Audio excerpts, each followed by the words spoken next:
So hi, okay. So good morning to everyone. আর পারমিটেশন কম্বিনেশনের series চলছে। তো সেখানে লাস্টে যে ভিডিওটা দিয়েছিলাম সেটা হচ্ছে এসএনদের কিছু বিশ্লেষণ। আমি অঙ্ক তো করাচ্ছি না, ডিসকাশন, মানে অঙ্ক যে আলাদা আলাদা কনসেপ্টের অঙ্ক, সেই কনসেপ্ট ধরে ধরে ডিসকাশন।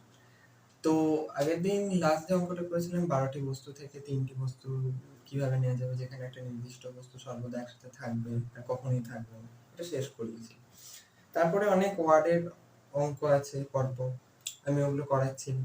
আমি যে অঙ্কটা করাচ্ছি ওয়ার্ডের, এই অঙ্কটা করলে আর এই অঙ্কটা যদি বুঝে যাও, তোমরা বুঝে যাও, তাহলে ওয়ার্ডের যে কোনো অঙ্ক, যে কোনো, তোমাদের কাছে এবারে জাস্ট পাতি অঙ্ক হয়ে যাবে, ঠিক আছে?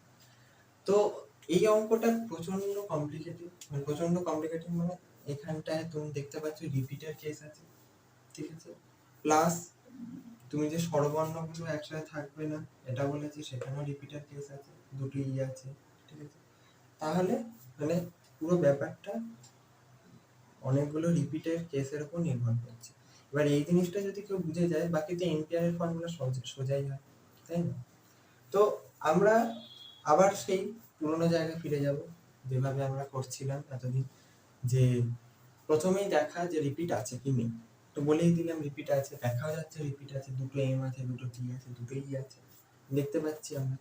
এরপর আমাদের যে কাজটা হবে, তার মানে এনপিআর হবে না, তাহলে রিপিটের কোন কেসটা হবে?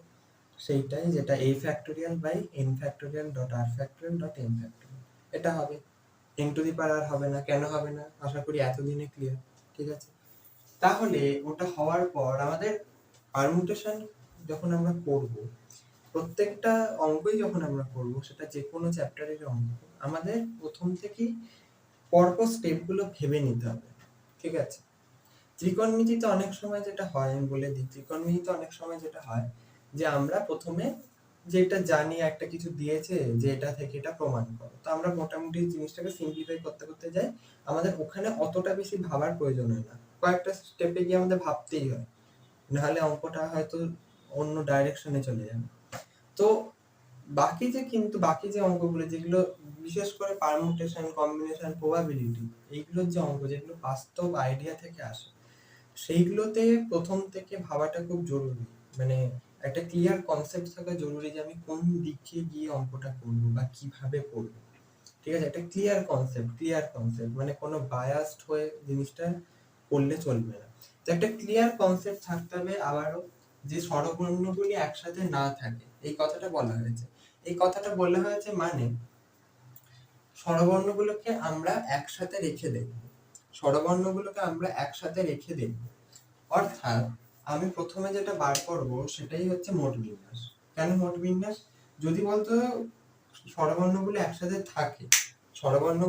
থাকে বললে আমরা সেটা অনায়াসেই বার করতে পারি, সেটার জন্য আমাদের কিছু দরকার ছিল না মোট বিন্যাস বা কিছু। যেহেতু স্বরবর্ণগুলো একসাথে না থাকে বললে, তাই আমরা বার করবো মোট বিন্যাস প্রথমে। তো আমরা লিখবো হচ্ছে মোট বিন্যাস। আমি আবারও বলছি, নোটসে পুরো অঙ্ক লেখার কোনো রকম প্রয়োজন নেই, ঠিক আছে? জাস্ট সিম্পল এরকম পয়েন্ট পয়েন্ট করে লিখে যাওয়া, যাতে পরবর্তীকালে জিনিসটা বোঝা গেলেই হয়, ঠিক আছে? মোট বিন্যাস কি হবে, এখানটা আমি লিখে রাখছি ওয়ার্ডটা, যেখানে আমি নাম্বারিং করবো, প্রশ্নে তো নাম্বারিং করা যাবে না, ঠিক আছে? আমি এখানটায় নাম্বারিং করবো। মোট বিন্যাস কি হবে? 1 2 3 4 5 6 7 8 9, ঠিক আছে? 9 মোট বিন্যাস হবে হচ্ছে উপরে টোটাল ফ্যাক্টোরিয়ালটা, তারপর বাই যেগুলো রিপিট, কি কি রিপিট হচ্ছে? n দুবার, তাহলে লিখে দেবো 2 ফ্যাক্টোরিয়াল, ডট t দুবার লিখে দেবো 2 ফ্যাক্টোরিয়াল, ডট e দুবার লিখে দেবো 2 ফ্যাক্টোরিয়াল, ঠিক আছে? এটা হচ্ছে আমাদের মোট বিন্যাস, ঠিক আছে? আমরা এটাকে ক্যালকুলেট করব না এখন। কেন করব না? আমি আবারও বলছি যে প্রথম থেকে ক্যালকুলেশন করে যেতে হবে এমন কোনো মানে নেই। কিছু কিছু অঙ্ক হয়তো করতে হবে, কিছু অঙ্কে না করলেও চলবে। কেন?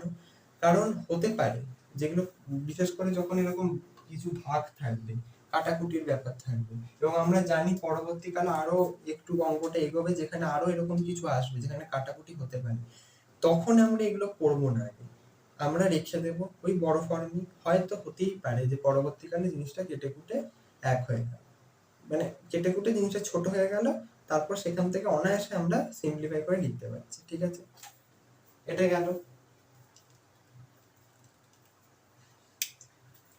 তারপরে এরকম করে কেউ এরকম স্টার দিয়েও লিখতে পারো, যে হ্যাঁ এরকম করে স্টার দিয়ে তুমি পয়েন্ট করে করে লিখছো তো নোটসে, এরকম করে স্টার দিয়ে লিখলে মোট বিন্যাস। তারপর 2 নম্বর স্টার, যে সকল বিন্যাসে, আশা করি এখন আর ওই এক্সপ্লেনেশন গুলো দরকার নেই কেন করছি এরকম ভাগ ভাগ করে। ঠিক আছে, আমি এখন নর্মালি করে যাচ্ছি। ঠিক আছে, যে সকল বিন্যাসে স্বরবর্ণগুলি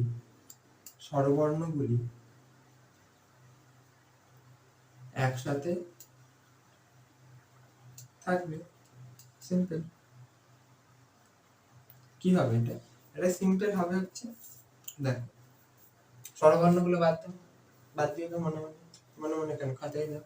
তো কত থাকছে? সি আছে, এম আছে, টি আছে, সি এম এম টি টি, এটা হচ্ছে কনসোনেন্ট। ঠিক আছে, স্বরবর্ণগুলো বাদ দিয়ে এগুলো পড়ে থাকছে। স্বরবর্ণগুলোকে একসাথে ধরবো, এরপর একসাথে ধরবো, যেটা আমরা শিখেছিলাম যে যেগুলো বাদ দিতে বলবো সেগুলোকে আমরা একসাথে ধরবো। আমরা যেটা বলা হবে আমরা সেটা করবো না, রাইট? আমাদের যেটা বলা হয়েছে আমরা সেটা করছি না, আমরা সেটাই করছি যেটা আমাদের বলা হয়নি, যেটা আমাদের স্বভাব। আমরা করছি ও আই ই ই কে ধরবো 1, ও আই ই ই কে ধরবো 1, বাকি থাকছে 2 3 4 5 6, অর্থাৎ আমাদের কাছে 6টা জিনিস আছে। তাহলে আমরা টোটাল যখন করব তখন করব 6 ফ্যাক্টরিয়াল বাই। এবার বাইতে এখানটায় কি লিখবো? এখানটায় লিখবো হচ্ছে কনসোনেন্ট। কনসোনেন্টে কি আছে? এম এম দুটো, তাহলে 2 ফ্যাক্টর। টি টি দুটো, অর্থাৎ 2 ফ্যাক্টর। এখানে কি শেষ? না, এখানেই শেষ না, আরো অফার আছে। কি অফার আছে? এর সঙ্গে হবে গুণ।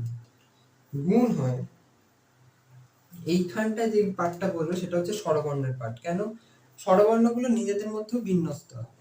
ঠিক আছে, বুঝিয়েছি যে প্রত্যেক বাকিদের জায়গা ফিক্স রেখে স্বরবর্ণগুলো নিজেদের মধ্যে বিন্যস্ত হবে। সেই ক্ষেত্রে স্বরবর্ণগুলো ক্ষেত্রে যদি দেখি রিপিট আছে, তাহলে কি হবে? স্বরবর্ণটা দেখছি একটা রিপিট কেস চলে আসছে, দুটো ই চলে আসছে, তাহলে স্বরবর্ণের ক্ষেত্রে সেই রিপিটের ফর্মুলাই লাগবে, এনপি আর নয়, রাইট? তাহলে স্বরবর্ণকে যদি রিপিট লাগে তাহলে কটা স্বরবর্ণ? একটা, দুটো, তিনটে, চারটে। তাই লিখে দেবো এখানে 4 ফ্যাক্টরিয়াল, রাইট? বাই কি করব? বাই সেটাই করব যেটা রিপিট আছে, দুটো ই আছে, বাকিগুলো একটা একটা আছে, রাইট? তাহলে কি করব? এখানে 2 ফ্যাক্টরিয়াল করে দেব, হয়ে গেল। তাহলে কি হচ্ছে ultimately 6 factorial into 4 factorial by 2 factorial into 2 factorial into 2 factorial, এটা হচ্ছে, তাই তো? এটাই হচ্ছে। এরপরে কি করব আমরা? যে সকল বিন্যাসে এই এতদূর হয়ে গেছে আশা করি। ঠিক আছে, এরকম দুটো পয়েন্ট হলো যে ধরনের একসাথে থাকবে।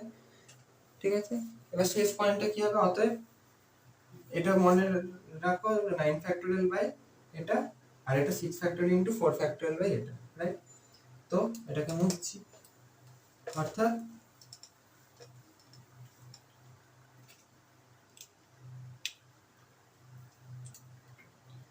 যে সকল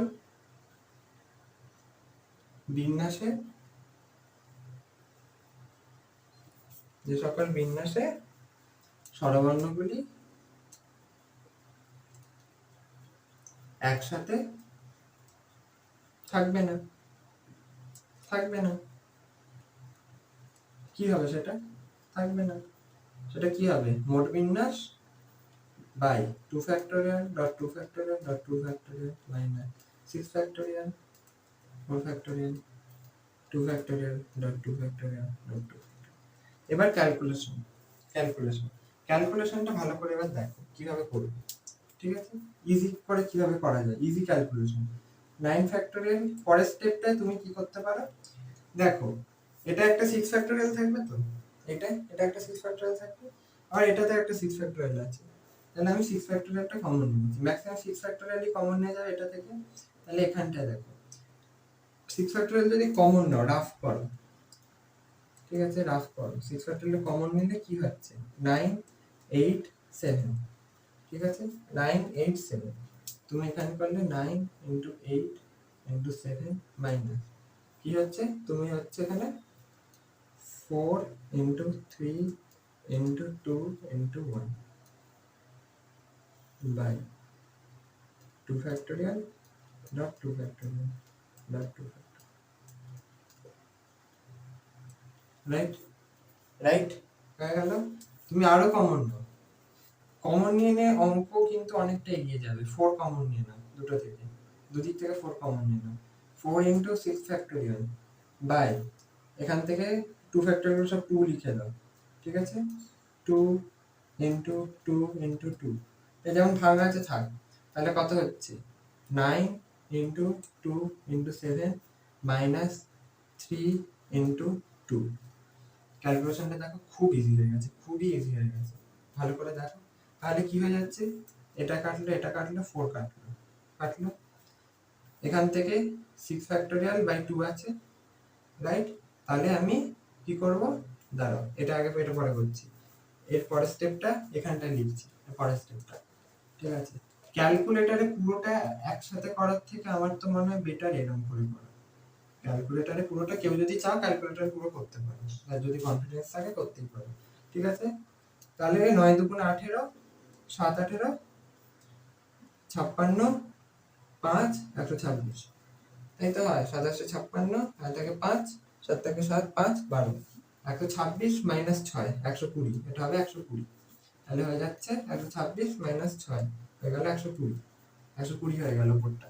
তাহলে হয়ে গেল 6 ফ্যাক্টোরিয়াল, 6 ফ্যাক্টোরিয়ালকে তুমি লিখছো 6 into 5 into 4 into 3, ঠিক আছে, ইন্টু 120, ঠিক আছে? কেন লিখছো? এখানে যে 2টা ছিল, 2টা কেটে গেল। 2টা এক परिंदा से टूटा, अगर सरूना पाया, ओ रूठा किसने उसको ऐसे रूठा, अगर सरूना पाया। ওই 2টা তো এরপরে যে বাকি পার্টটা পড়ে থাকছে, তুমি সেই পার্টটাকে সিম্পল গুণ করে দাও ক্যালকুলেটরে। কি করবে? এরকম করতে পারো, 30 গুণ, রাফে লিখে নাও কি কি গুণ করবে, 30 গুণ 12 গুণ 120। এবার 30 12 তাহলে কত জানো? 360, 360 ইনটু 120। আলটিমেটলি তোমাকে এইটা গুণ করতে হবে, এটা গুণ করে এখানে অ্যানসার বসিয়ে দিবে, ঠিক আছে? এটাও মুখে মুখে হয়ে যায়, এটাও মুখে মুখে হয়ে যায়। 6 12 72 এর 2 হয় থাকে 7, 3 12 36, আর 7 এ হয় হচ্ছে 42 43, 4 3 2 0 0, 4 3 2 0 0, এটাই অ্যানসার, এটাই অ্যানসার, এটাই অ্যানসার হতেই হবে, হতেই হবে। এটাই অ্যানসার, ঠিক আছে? কেউ দেখো, মানে আমার মতে তুমি ক্যালকুলেটরে ইনপুট করো, অসুবিধা নেই। আমি যে বারবার বলছি এরকম এরকম করে, তো অনেকে বলে পাগল নাকি মনে হতে পারে, করো। কিন্তু যখন করবে তাহলে কিভাবে করবে আমি বলে দিই। যখন 9 ফ্যাক্টোরিয়াল বাই 2 ফ্যাক্টোরিয়াল লিখছো, 9 ফ্যাক্টোরিয়াল বাই 2 ফ্যাক্টোরিয়াল লিখছো, ঠিক আছে? তখন কিন্তু তলে একটা 2 ফ্যাক্টোরিয়াল নেই, অনেকগুলো 2 ফ্যাক্টোরিয়াল, তাই 9 ফ্যাক্টোরিয়াল বাই মানে ভাগ চিহ্ন করে ফার্স্ট ব্র্যাকেট দিয়ে 2 factorial 2 into 2 factorial into 2 factorial into 2 factorial bracket close, এটা করো। মানে 9 factorial by 2 factorial into 2 factorial into 2 factorial into 2 factorial মানে কি দাঁড়ায় জানো? তুমি ধরো এরকম ইনপুট করছো, ক্যালকুলেটর ইনপুটটা দেখো, ক্যালকুলেটর ইনপুটের খুব দরকার, কারণ ক্যালকুলেটর ইনপুট মানে এগুলো মানে চোখের সামনে দেখা হচ্ছে, তোমরা এক্সপেরিয়েন্স করেছো, যে যারা এক্সপেরিয়েন্স করেছে তারা তো ঠিক হয়ে গেছে, যারা এখন এক্সপেরিয়েন্স করেনি আমার বলাটা তাদের জন্য। 9 factorial by 2 factorial into 2 factorial into 2 factorial, তুমি এরকম ইনপুট করছো। তুমি যদি ক্যালকুলেটরে লেখো 9 factorial by 2 factorial into 2 factorial into 2 factorial, তাহলে যে মানটা দাঁড়াবে সেই মানটা হবে এইটা। কিন্তু তোমাকে ইনপুট যেটা করতে হবে, যেভাবে করতে হবে, মানে তুমি লিখছো না ওইভাবে, কিন্তু ক্যালকুলেটর এভাবেই করতে হবে। 9 ফ্যাক্টোরিয়াল, তারপরে কি টিপছো? ভাগ, ভাগ টিপলে, ঠিক আছে? প্রথমে 9 ফ্যাক্টোরিয়াল করলে, তারপর ভাগ টিপলে, ফার্স্ট ব্র্যাকেট করলে, তারপরে তুমি লিখছো 2 ফ্যাক্টোরিয়াল গুণ 2 ফ্যাক্টোরিয়াল গুণ 2 ফ্যাক্টোরিয়াল, ফার্স্ট ব্র্যাকেট ক্লোজ, তবে ভ্যালুটা বেরোবে। তারপরে আবার তুমি মাইনাস করছো, তারপর লিখছো 6 ফ্যাক্টোরিয়াল গুণ 4 ফ্যাক্টোরিয়াল, ঠিক আছে? তারপরে কি করছো? ভাগ, ঠিক আছে? আবার ফার্স্ট ব্র্যাকেট 2 ফ্যাক্টোরিয়াল গুণ 2 ফ্যাক্টোরিয়াল গুণ 2 ফ্যাক্টোরিয়াল, তবে তুমি ক্যালকুলেটরে এইটা এরকম ভাবে ইনপুট করলে তবে তোমার এইটা বেরোবে। এটাও যদি ফার্স্ট ব্র্যাকেট দাও তাহলে আরো ভালো, এটা ফার্স্ট ব্র্যাকেট দিয়ে ইনপুট করবে। আমি ওই জন্যই অনেক কিছু এক্সট্রা তোমাকে মাথায় রেখে করতে হবে। আমি বলছি যে তুমি সিম্পল ক্যালকুলেটরের দিকে তখনই তাকাবে যখন দেখছো কি আর করা যাচ্ছে না, তো বাকি তো তুমি এমনি ক্যালকুলেট করো না, অসুবিধা কি? আমার মতে এটা। এবার তোমরা যেটা ভালো বুঝবে, আমার তো সেটা কিছু বলার থাকতে পারে না, ঠিক আছে? যেটা ভালো বুঝবে, যেটা যেটা সুবিধা, ঠিক আছে? তাই পরের অঙ্কটা যাচ্ছি। टूटा टूटा एक परिंदा से टूटा कभी जुड़ ना पाया वो रूठा रूठा किसने उसको। তো এটা হচ্ছে পরের অঙ্ক। পরের অঙ্ক না, পরের মানে দুটো তিনটে অঙ্ক বাদ দিয়েছি, দেখবি সেম জিনিস সেম জিনিস। অক্ষরের গুলো ওই কমিটিটা বুঝলে সবার হয়ে যাবে, বাকি অক্ষরের অঙ্কগুলো। এটা দেখো পরের অঙ্ক, এটা একটা নতুন কনসেপ্টের অঙ্ক, যেখানে যার ফর্মুলাটা ঠিকঠাক করে আয়ত্ত আছে সে করে ফেলবে। এইটা 4 নম্বরের অঙ্কই না, প্রথমে যে বলে রাখি 4 নম্বরের অঙ্ক নেই, এগুলো ছোট ছোট অঙ্ক দিতে পারে। এবার ভালো করে বোঝো কি বলেছে। একজন ব্যক্তির নাম 9 অক্ষর বিশিষ্ট। আমরা তো জানি না কি 9 অক্ষর, আমরা এরকম করে লিখে রাখি 1 2 3 4 5 6 7 8 9, এরকম 9টা অক্ষর আছে। একটা ব্যক্তির নামে 9টা অক্ষর আছে, ঠিক আছে?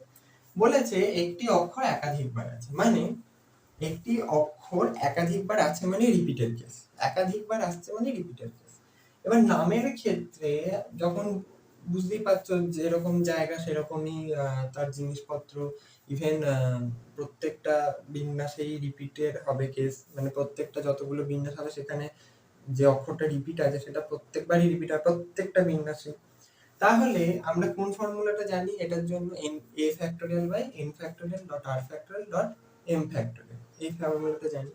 এই ফর্মুলাটা জানি, এই ফর্মুলা দিয়ে অঙ্কটা করতে হবে, এটা তো বুঝে গেল। কিন্তু কিভাবে? বলেছে একটা অক্ষর একাধিকবার আছে, একটা অক্ষর একটাই, মানে বাকিগুলো আছে সিঙ্গেল সিম্পল, ঠিক আছে?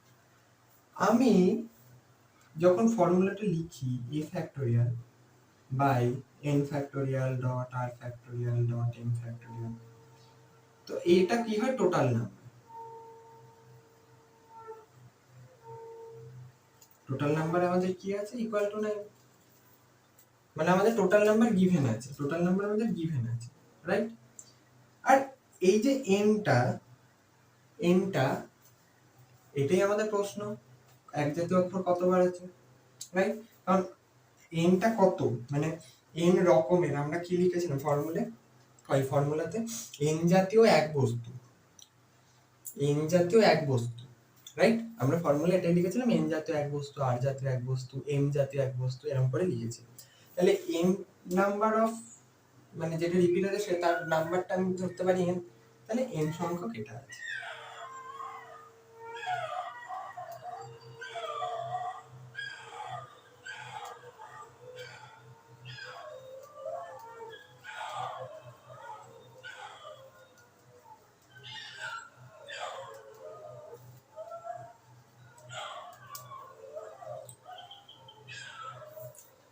আর এখানে আর ফ্যাক্টোরিয়াল এম ফ্যাক্টোরিয়াল এগুলো দরকার আছে? আর ফ্যাক্টোরিয়াল এম ফ্যাক্টোরিয়াল এগুলোর কোনো দরকার আছে? নিশ্চয়ই নেই, কারণ একটাই জিনিস বলেছে রিপিট হচ্ছে, তাহলে আর ফ্যাক্টোরিয়াল এম ফ্যাক্টোরিয়ালের অস্তিত্বই নেই, ঠিক আছে? এটা বোঝালাম আমি, বোঝা গেছে? এইটা ইকুয়াল টু বলেছে, এই যে এটা ইকুয়াল টু বলেছে 1 5 1 2 0, তাহলে এটা একটা সমীকরণ যেখানে আমাকে n এর ভ্যালু বার করতে হবে, কারণ n এর ভ্যালু আমি জানি। তাহলে সমীকরণটা যদি আমি এভাবে লিখি প্রশ্নানুসারে তাহলে কি হলো? আলটিমেটলি যে ফর্মুলা জানে বললাম না, সে করে ফেলবে। ফর্মুলা জানে 9 factorial by n factorial equal to 15120, ঠিক আছে? এরপরে এটাই তোমার লাগবে হচ্ছে ক্যালকুলেটর, এটা লাগবে। 9 ফ্যাক্টোরিয়াল ইকুয়াল টু কি হবে? এই n ফ্যাক্টোরিয়াল 9 ফ্যাক্টোরিয়াল বাই 15120। এটা ক্যালকুলেটর কেউ যদি ইউজ না করে 9টাকে ভেঙে বড় করে করতে চাও করতে পারো, তবে আমার মনে এইটা তুমি ক্যালকুলেটর ডাইরেক্ট ইউজ করো, কোনো অসুবিধা নেই। ক্যালকুলেটরটা আমরা এখানে কোনো অসুবিধা নেই, এই জন্য অসুবিধা নেই কারণ এটা সাধারণত যদি ছোট অঙ্কে দেয় 1 নাম্বার অঙ্ক কি 2 নাম্বার অঙ্ক, তোমার অত সময় থাকবে না যে তুমি ওরকম করে করো। তো তুমি 9 ফ্যাক্টোরিয়াল সিম্পল বাই, আর এটা একটা বাই একটা, তো ব্র্যাকেটেরও কোনো প্রশ্ন নেই।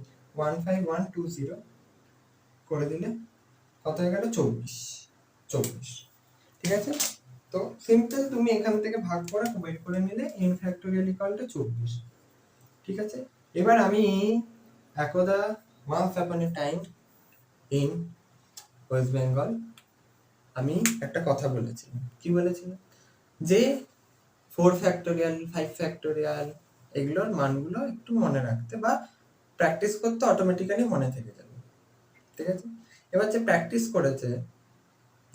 করেছে বাড়িতে, সে 24টা কার ফ্যাক্টোরিয়াল সে বলতে পারবে, রাইট?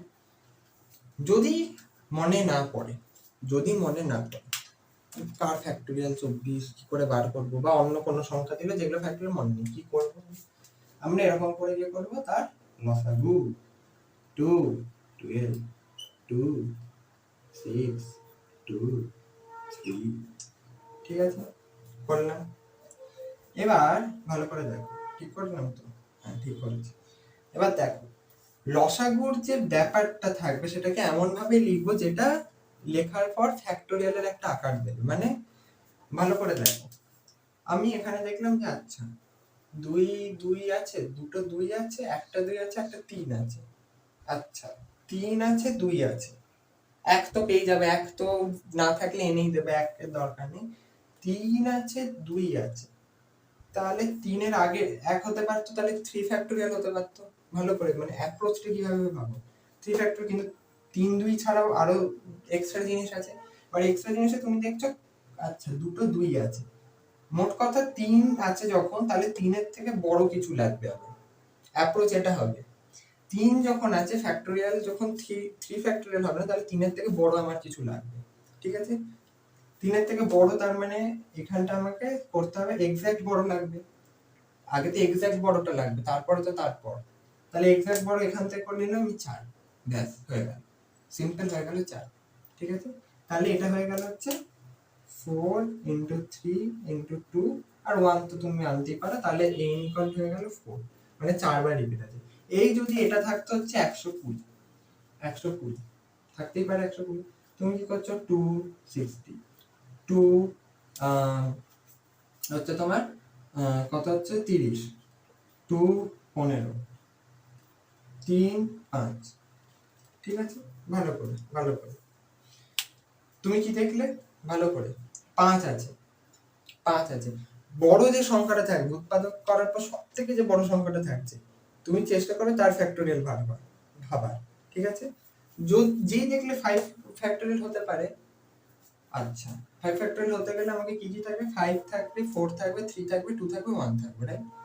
তো তুমি দেখলে 5 আছে, 1 তো আমি এনে নেব, 3 আছে, 2 আছে, মানে একেবারে যেগুলো প্রমিনেন্ট আছে, আমাকে কিছু গুণফুন করে আনতে হচ্ছে না, আছে।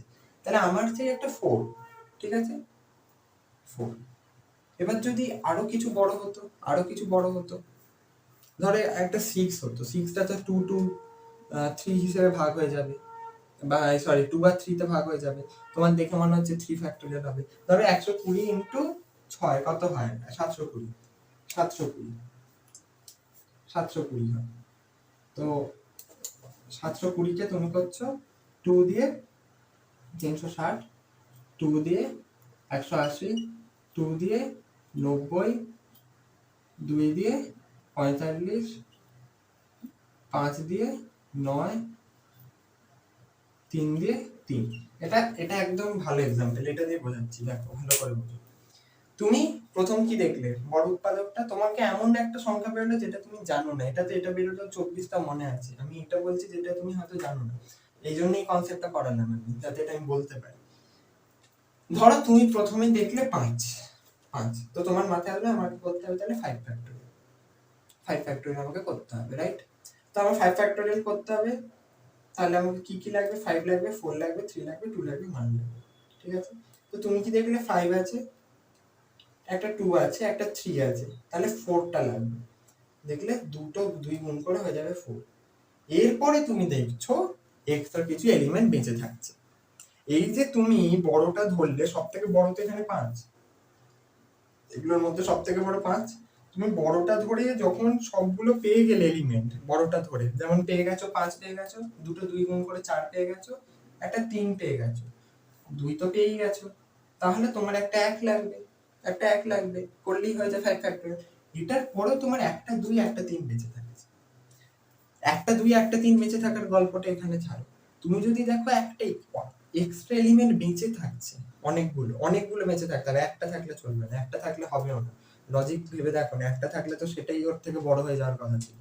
অনেকগুলো বেঁচে থাকছে, তখন সেগুলোকে পারস্পরিক গুণ করবে, তাহলে বোঝা যাচ্ছে যখন এইগুলো নেয়ার পর দুটো বেঁচে থাকছে, এই তিনটার এই দুইটা ওপরের নিচে, তার মানে 5 ফ্যাক্টরিয়ালের থেকে বড় হবে ফ্যাক্টরিয়ালটা, তাহলে তার এক্সাক্ট বড়টা কি, এরপরে স্টেপ বাই স্টেপ যেতে হবে তোমাকে। 5 ফ্যাক্টরিয়াল অবধি ভেবে নিয়েছে, এরপরে স্টেপ বাই স্টেপ এক্সাক্ট বড়টা কি 6, তাহলে 6 ফ্যাক্টরিয়াল হতে পারে। তাহলে 6 ফ্যাক্টরিয়াল হচ্ছে কি, কারণ 5 থেকে 1 অবধি তুমি পেয়ে গেছো, তাহলে 6 ফ্যাক্টরিয়াল খালি একটা 6 চাই, দেখো 6 ফ্যাক্টরিয়ালের জন্য 3 দুগুণে 6, একটা 6 পেয়ে গেছো, ব্যাস, তাহলে হয়ে যাবে 6 ফ্যাক্টরিয়াল। ঠিক আছে, ফ্যাক্টোরিয়ালের কেসগুলো এইভাবে দেখতে, যখন এরকম কিছু ফর্মুলা দিয়ে দেবে, শুধু এটা না, অন্য আরো ফর্মুলা দিয়ে অনেক অঙ্ক আছে যেখানে ফ্যাক্টোরিয়াল দেখতে হবে তোমাকে, যেগুলো প্রথমে অঙ্কটা একটা করিয়েছিলাম আমি 2 মার্কসে, সেখানে এই অঙ্কটা ছিল একটা, ওখানে ফ্যাক্টোরিয়াল দেখার ব্যাপার আসে, তখন তোমাকে কিভাবে দেখতে হবে, এইভাবে দেখতে হবে, বোঝাতে পারলাম? ঠিক আছে, আলটিমেটলি যে নাম্বারটা আসবে n ফ্যাক্টোরিয়াল ইকুয়াল টু, সেটাকে তুমি এভাবে দেখবে। চলো, আমি এক একটা অঙ্কে সময় এই জন্যই লাগাচ্ছি কারণ কনসেপ্টগুলো যাতে ক্লিয়ার হওয়াটা খুব দরকার, খুবই দরকার। ঠিক আছে,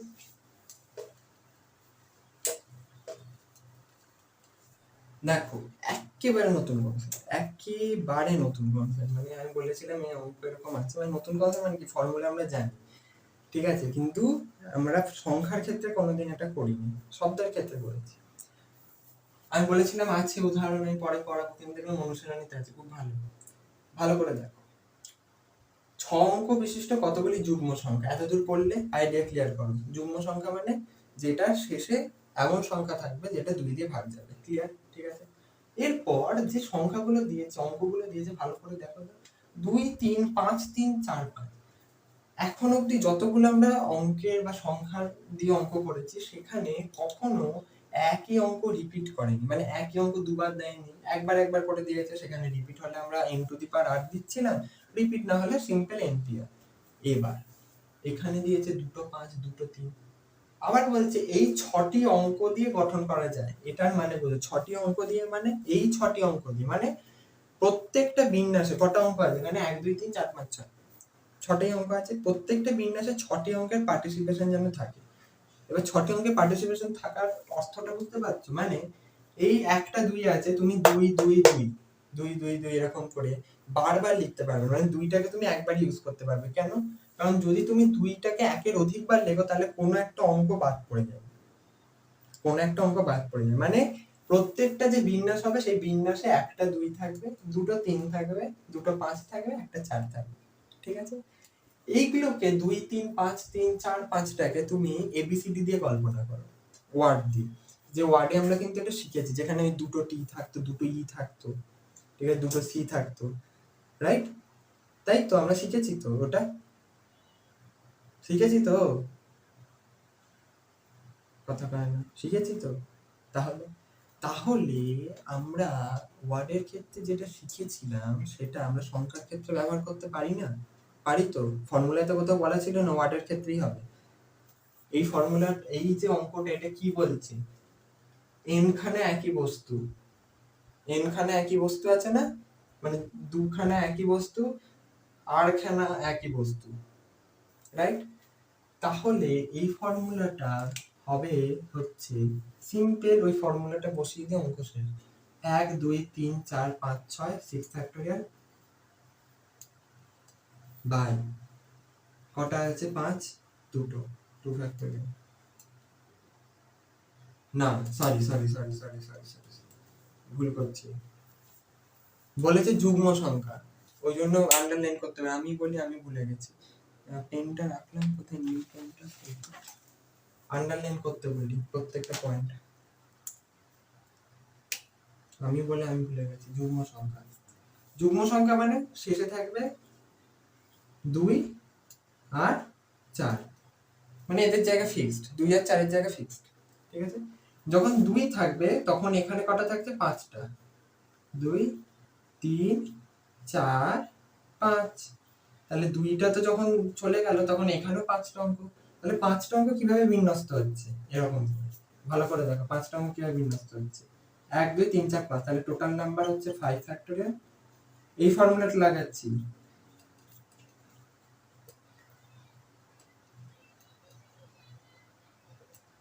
এই ফর্মুলাটা লাগাচ্ছি, ঠিক আছে। কেন লাগাচ্ছি বললাম, বাই বাই দুটো 5 2 ফ্যাক্টোরিয়াল, দুটো 3 2 ফ্যাক্টোরিয়াল, মানে 2টা এখানে বসে গেছে, বাকি যে পার্টটা করে থাকে 3 5 3 4 5 এরা এখানে বসছে, কারণ এককের স্থানে 2 বসবে, সেটা জোড় সংখ্যা আমরা জানি। তাহলে এটা হচ্ছে এটা 2 ফ্যাক্টোরিয়াল ডট 2 ফ্যাক্টোরিয়াল। পরের যে এটা, পরেরটা 4 বসবে, কারণ 4 ও 2 দিয়ে বিভাজ্য, 4 দিয়ে বসলে 2 যুগ্ম সংখ্যা হবে। এখানে 5টা অঙ্ক থাকবে, এটারও সেম বিন্যাস আসবে। তাহলে দুটো ক্ষেত্রে সেম বিন্যাস আসে, তাহলে আমি কি বলতে পারি, মোট বিন্যাস ইকুয়াল টু 2 ইনটু এটা হবে না, 2 ইনটু এটা হবে তো। তাহলে 2 ফ্যাক্টোরিয়াল মানে 2 2 2 কাটো, 2 ফ্যাক্টোরিয়াল মানে 2 2 2 কাটলে তারপর কি হচ্ছে 5 ইনটু 4 ইনটু 3 ইনটু 2 বাই 2 2 2 কাটো, তাহলে কি হচ্ছে 3 4 12 5 12 60, 60 হলে आंसर। সিম্পল অঙ্ক, যার মানে ওই বললাম না, ফর্মুলা মুখস্থ করে বসে থাকলে হবে না, ফর্মুলা মুখস্থ করে ফর্মুলাটাকে ফিল করতে হবে, আয়ত্ত করে জিনিসটাকে অ্যাপ্লাই করতে হবে, ঠিক আছে। এইটা হলো দেখো ফর্মুলার অ্যাপ্লাই। আমরা অঙ্ক দিয়ে তাহলে দুটো ফর্মুলাই শিখে গেলাম, তিনটেই ফর্মুলা শিখে গেলাম। এনপিআর দিয়ে অঙ্ক দিয়ে করা যাবে, এনপিআর দিয়ে যেটা দেখিয়েছিলাম, মানে যেখানে রিপিটের কোনো কেস থাকবে না, ঠিক আছে, সেখানে n ইকুয়াল টু r হলে হয়ে যাবে ফ্যাক্টোরিয়াল, মানে 4টে ফর্মুলা হয়ে গেল। যখন রিপিট থাকবে মানে মানে 2 3 4 5 এরকম সিঙ্গেল অঙ্কই দেবে, কিন্তু বলবে যে রিপিটও করা যাবে, তখন হয়ে যাবে n to the power r, right. আর যখন এরকম দিয়ে দেবে দুটো করে অঙ্ক, দুটো 3 দুটো 5 বা দুটো 4 দিয়ে বলবে যে এইগুলো, এই 6টি অঙ্ক বা 7টি অঙ্ক দিয়েই গঠন করা যায়, মানে আর কোনো অঙ্ক এক্সট্রা আনা বা একই অঙ্ককে বারবার লেখা, মানে যেগুলো একটা দিয়েছে সেগুলো একটাই বার লিখতে হবে, যেটা দুবার দিয়েছে সেটা দুবারই লিখতে হবে, যেটা 3বার দিয়েছে সেটা 3বারই লিখতে হবে, এরকম শর্ত, তখন হয়ে যাবে এটা, ঠিক আছে। তখন এই ফর্মুলা, ঠিক আছে, কখন কোন ফর্মুলাটা লাগাবো সেটা যেন মাথায় থাকে, রাইট, হয়ে গেল। এবার হচ্ছে পরের অঙ্ক, এটা 4 মার্কসের 35 নম্বরের অঙ্ক, ঠিক আছে, এটা 4 মার্কসের 35 নম্বরের অঙ্ক। মাঝে একটা অঙ্ক আছে, যে অঙ্কটা বলছে 5টা পিরিয়ডের ক্লাস আছে এরকম ব্যাপার। তো ওই অঙ্কটা আমি বলে দিচ্ছি, সেম কনসেপ্টের অঙ্ক, ঠিক আছে। আমি খালি আইডিয়াটা একটু দিয়ে দিচ্ছি, যে ওই অঙ্কটায় দেখা যাবে যতগুলো পিরিয়ড আছে ততগুলো সাবজেক্ট নেই, সাবজেক্ট কম আছে, একটা কি দুটো কম, এখানে একটা কম দেওয়া আছে, দুটো কমও থাকতে পারে, 3টে কমও থাকতে পারে। তাহলে যে কোনো একটা সাবজেক্টকে একাধিকবার ব্যবহার করা যাবে। মানে ধরো তোমাদের স্কুলে 5টা পিরিয়ড আছে, 4টে সাবজেক্ট পড়াবে, তাহলে কি হবে, একটা সাবজেক্টে দুবার পড়া, অনেক ক্ষেত্রেই হয় এটা, অনেক ক্ষেত্রে হয় যে একদিনে দুবার অঙ্ক থাকে, দুবার ইংলিশ থাকে, ঠিক আছে। অঙ্কটা দুটো অঙ্ককে তো আলাদা সাবজেক্ট বলবো না, মানে বীজগণিত পাটিগণিত আলাদা সাবজেক্ট তো হয়ে যাবে, দেখা যায় কোনো একটা স্যার বীজগণিত করাচ্ছে, কোনো একটা স্যার পাটিগণিত করাচ্ছে, ঠিক আছে। তাহলে একই সাবজেক্ট রিপিট হচ্ছে, এবার একই সাবজেক্ট রিপিট হওয়ার কেস দিয়ে তাহলে কি হবে, ওই a ফ্যাক্টোরিয়াল বা n ফ্যাক্টোরিয়াল বা r ফ্যাক্টোরিয়াল ওটা দিয়ে হবে, ঠিক আছে। ওটা দিয়ে বিন্যস্ত করে তারপরে যে উত্তরটা বেরোবে। আর জানোই রিপিট হচ্ছে যখন কি করতে হবে, তাহলে 2 ফ্যাক্টোরিয়াল ভাগ করতে হবে, এটাই উত্তর। এইটা দেখো, এটা ভালো অঙ্ক, এই অঙ্কটা দেখো। একটি সংকেত লিপিতে, আমি পুরো প্রশ্নটা লিখিনি, এমন ভাবে লিখে যাতে বোঝা যাবে। একটা সংকেত লিপিতে অক্ষর অঙ্ক ব্যবহার করা হয় যেখানে 0 1 ব্যবহৃত হয় না, সিম্পল। এবার অক্ষর অঙ্ক মানে এইভাবেই সংকেত লিপিটা তৈরি হবে, যেখানে প্রথমটা থাকবে অঙ্ক, পরেরটা অক্ষর মানে ইংলিশ অ্যালফাবেট বাংলা, আর তারপরেরটা হচ্ছে অঙ্ক। 0 ও 1 ব্যবহার করা যাবে না, সোজা কথা। এবার এটাই যে ভুলটা হয়, পুরো অঙ্কটা ঠিক আছে, ভালো করে পুরো অঙ্কটা দেখবে, করে দেবো, কিন্তু একটা ভুল করে সেটা কি? অঙ্কতে দেখো, অঙ্কতে বলেনি যে এখানটায় যে অঙ্কটা বসবে একই সময় এখানে বসবে না, বসতেই পারে। তাহলে একই সময় দুটো স্থানে অঙ্কটা বসতে পারে। 0 আর 1 বসবে না, তাহলে কি বাকি থাকলো? 2 3 4 5 6 7 8 9। তাহলে 8টা অঙ্ক, 8টা অঙ্ক দুটো স্থানে এক, 8টা অঙ্কের প্রতিটা অঙ্ক দুটো স্থানে একই সময় বসতে পারে, মানে রিপিট হতে পারে। তাহলে কি হবে? মোট বিন্যাস হবে হচ্ছে 8 স্কয়ার, কারণ 0 1 বসবে না বলেছে, 8 স্কয়ার, রাইট? ইনটু মানে অক্ষরটা করতে হবে, 26টা অ্যালফাবেট আছে, ইংলিশে 26টা অ্যালফাবেট আছে, তাহলে 26 দিয়ে গুণ করলাম, ঠিক আছে? তাহলে উত্তর কত হবে? 64 ইনটু 26। গুণ করে দেখো ক্যালকুলেটরে কত হচ্ছে। যতই আসুক এখানে কিছু একটা আসবে, সেটা হবে হচ্ছে ভুল, ঠিক আছে? এটা প্রথম চান্সে যারা নিজেটা করে ম্যাক্সিমাম ভুল হয় প্রথম চান্সে। কেন? ভালো করে বোঝো।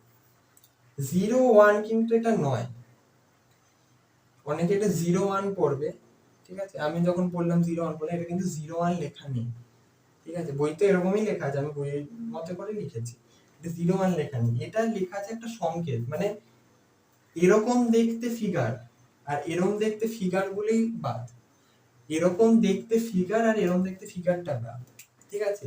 তাহলে ইংলিশ অ্যালফাবেটে এরকম দেখতে একটা ফিগার আছে যাকে আমরা বলি ও বলি, আর এরকম দেখতে একটা ফিগার আছে যাকে আমরা বলি আই। এবার আই কে আমি মাত্রাটা দিচ্ছি, অনেকে দেয় না, আই এরকমও লেখে, ঠিক আছে? সেটাকেও আই বলে। তাছাড়া যদি এটা আই নাও হয়, ধরো ছোট হাতের অক্ষর না বড় হাতের অক্ষর তো বলেনি, ঠিক আছে? তাহলে এটা ছোট হাতের এলও তো হতে পারে, আর ওটা তো ছোট হাতের ও একই হবে। তাহলে এরকম দেখতে ফিগার আর এরকম দেখতে ফিগার বাদ। যখন ছোট হাতের হবে তখন আইটাকে আলাদা করে এরকম চিহ্নিত করা যাবে, আয়ের মধ্যে পুট কি হয়, এটা তো হয়। কিন্তু এল তো অনেকে এরকম লিখতেই পারে, ঠিক আছে? আমি মাঝে মাঝে এরকম লিখি।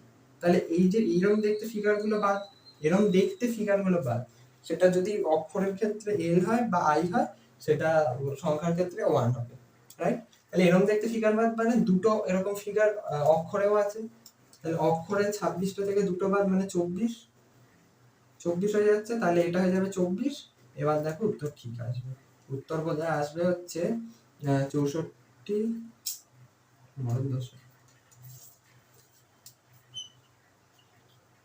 24, ঠিক আছে?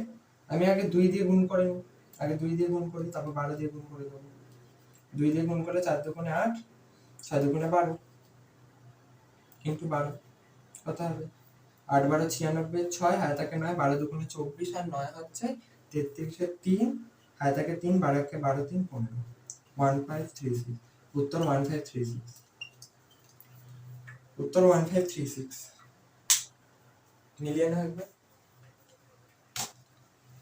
ঠিক আছে? বাকি যে 4 নম্বরের প্রবলেমগুলো রয়েছে সেটা হচ্ছে ডিকশনারি প্রবলেম, ঠিক আছে? একেবারে ইজি।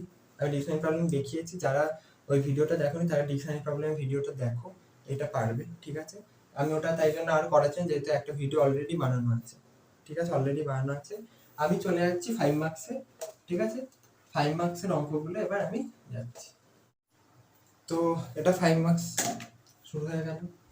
তো 5 মার্কসের প্রথম অঙ্ক হলো এটা। বাকি যে অঙ্কগুলো আছে 4 মার্কসের ডিকশনারি প্রবলেম আছে, আমি বললাম ডিকশনারি প্রবলেমগুলো তোমরা সর্ট আউট করে নিও, ঠিক আছে? তো 5 মার্কসের যে অঙ্কর মধ্যে এই অঙ্কটা হচ্ছে একটা, মানে কটা স্টার দিয়েছি? 4টে স্টার দিয়েছি, ঠিক আছে? 4 স্টার অঙ্ক এটা, ঠিক আছে? 5 স্টার অঙ্ক কেউ বলতে পারে, ঠিক আছে? তো 4 স্টার 5 স্টার অঙ্ক এটা। তো এটা একটা থিওরি, মানে এটা একটা থিওরি পারমুটেশনের, এই জিনিসটা না, এই এই পুরো জিনিসটা, এই জিনিসটাকে যদি আমি বক্স করি তাহলে এটা একটা থিওরি, যে জিনিসটাকে মনে রাখতে হবে, এটা মনে রাখতে হবে, এটাকে প্রমাণ করতে হবে, যে দেখাও যে এটাই করবে এটা, ঠিক আছে? তো প্রমাণটা তো নয় করলাম, কিছু স্টেপ আছে, স্টেপগুলোকে জানতে হবে, নাহলে সম্ভব নয়, ঠিক আছে? কিন্তু এই যে বেসিক ব্যাপারটা যে 1 প্লাস এটা এটা এটা এটা হয় হচ্ছে n+1 p n+1, ঠিক আছে? এই যে ব্যাপারটা, এটা কিন্তু একটা থিওরি, ঠিক আছে? এটা কিন্তু 4 মার্কস 4 স্টার দিয়েছি, মানে পরীক্ষায় দিতেই পারে, মানে যদি একটুখানি মানে কি সেরকম কোশ্চেন করে দিতেই পারে। এবার আমরা কি করলাম, ওরকম সব পারমিটেশন পুরো আয়ত্তে সব প্র্যাকটিস করে গেলাম, ফর্মুলা জানি এই জানি, ফট করে এরকম একটা এরকম অঙ্ক দিয়ে দিল বা এই অঙ্কটা দিয়ে দিল, তখন আর পারছি না কি হবে কি হবে, ঠিক আছে? তো তখন ফর্মুলা জানি, ফর্মুলাতেই হবে অঙ্কটা, কিন্তু কিভাবে করবো এই করবো একটা মানে একটা চলে আসবে, মানে নার্ভাসনেস চলে আসবে, হয়তো একটু ভাবলে হয়ে যেত, কিন্তু তখন আর আমরা করতে পারবো না। তো এই জন্য বলছি এইটা কিন্তু একটা থিওরি, এটা কোনো ফর্মুলা আলাদা করে নেই, কিন্তু এই যে এই ব্যাপারটা যখন থাকবে তখন n+1 এপি n+1 হবে। তো আমি যেটা বলি যে এটা কিভাবে করব, ঠিক আছে?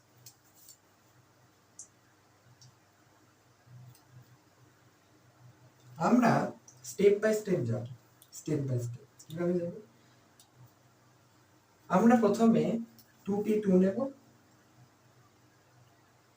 তারপর এটার সঙ্গে কি মাইনাস করব, ও এটাও একটা থিওরির উপর বেস করে, সরি থিওরিটা বলি নাহলে কি করে হবে, n+1 p n+1, ঠিক আছে? n+1 p n+1, ঠিক আছে? বা এটা কেউ r+1 p r+1 লিখতেই পারে, যেখানে মোট কথা একই, মানে ওপর নিচে একই করছি, তো আবার আলাদা কিছু তো ব্যাপার না, সব মাইনাস n p n, ঠিক আছে? n p n আমি যেমন বলেছি যে এটা হচ্ছে n = r, ঠিক আছে? n p n equal to all time এইটা হয়,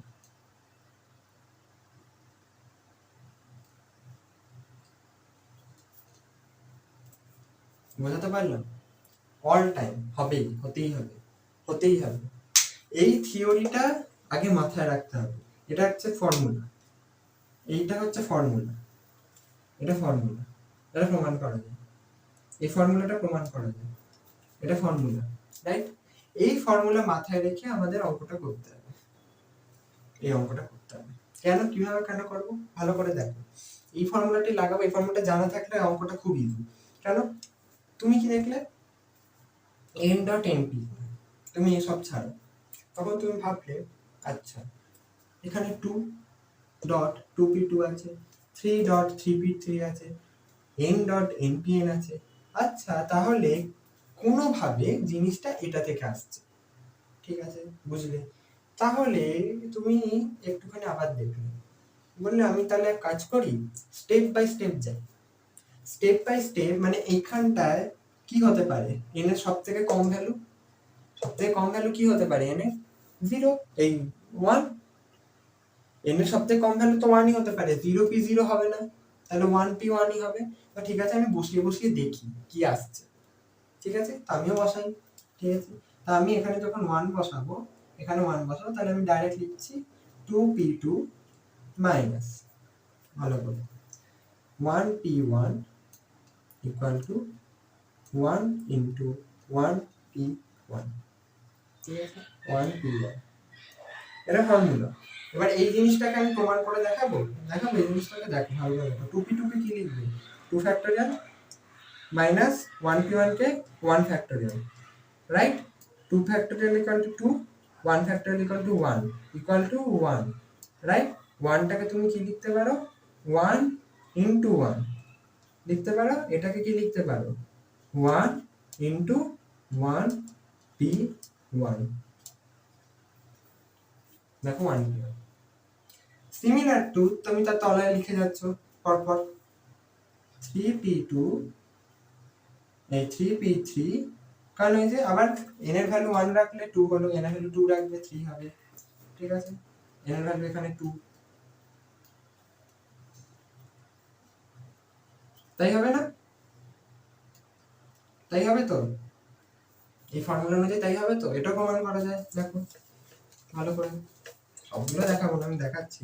3p3 মানে 3p3 মাইনাস 2p2 মানে 3 ফ্যাক্টোরিয়াল মাইনাস 2 ফ্যাক্টোরিয়াল, আমি বলেছি n আর r যদি সমানে ফ্যাক্টোরিয়াল হয়ে যায়, ঠিক আছে?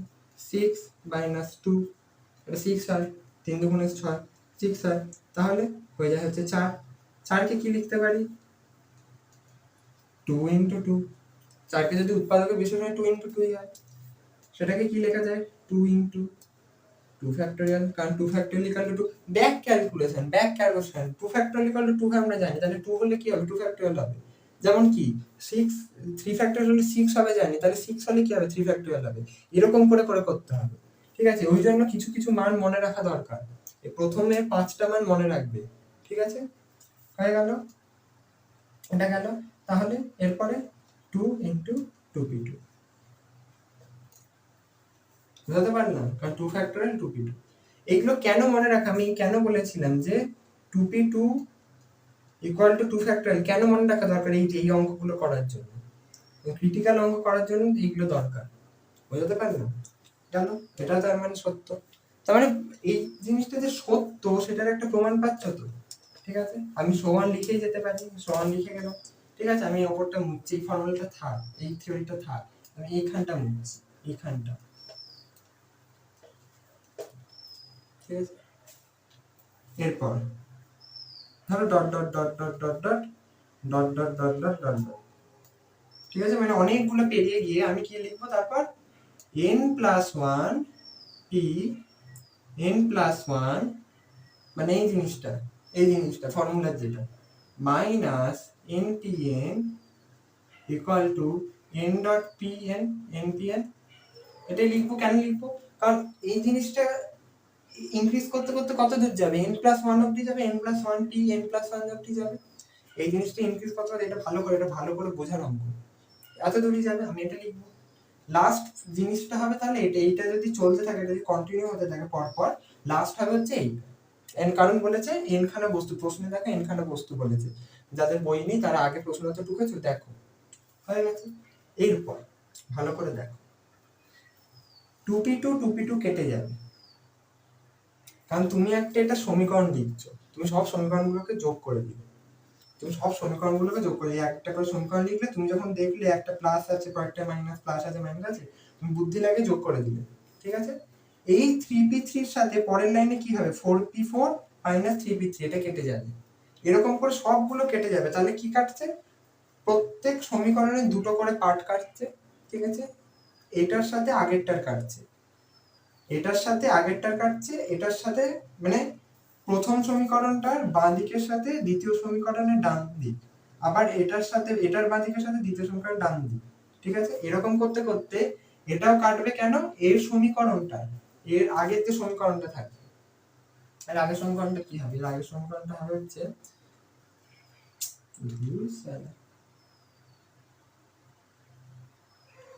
এর আগের সমীকরণটা হবে হচ্ছে এর আগের সমীকরণটা হবে হচ্ছে npn minus n-1p n-1 equal to n-1 into n-1p n-n, এটা হবে, এটাই হবে, রাইট। তাহলে এই npn এর সঙ্গে এটা কাটবে, কারণ এটাই আগের সমীকরণ, এটা এখানে বসবে, এটা এখানে বসবে, এখানে এটার সাথে এটা কাটবে।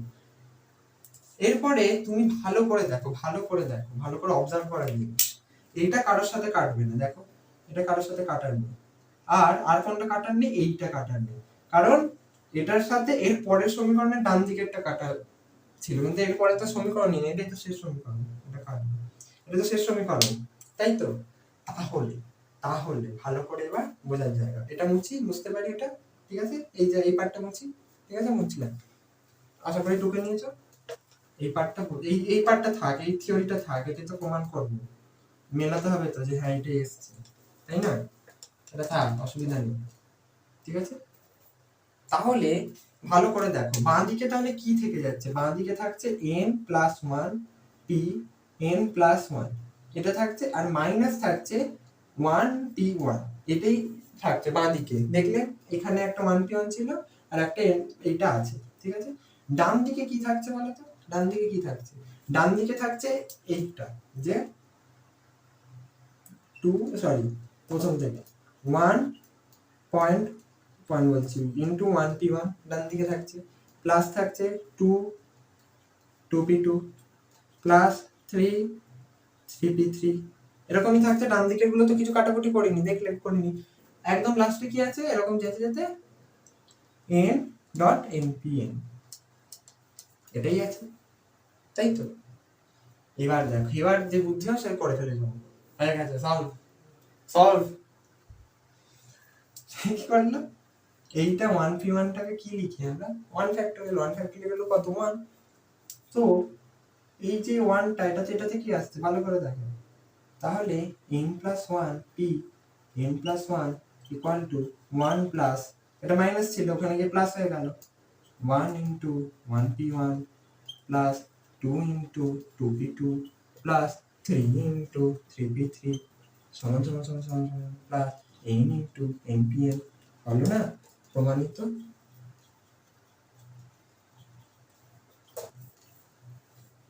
বোঝা গেল বোঝা।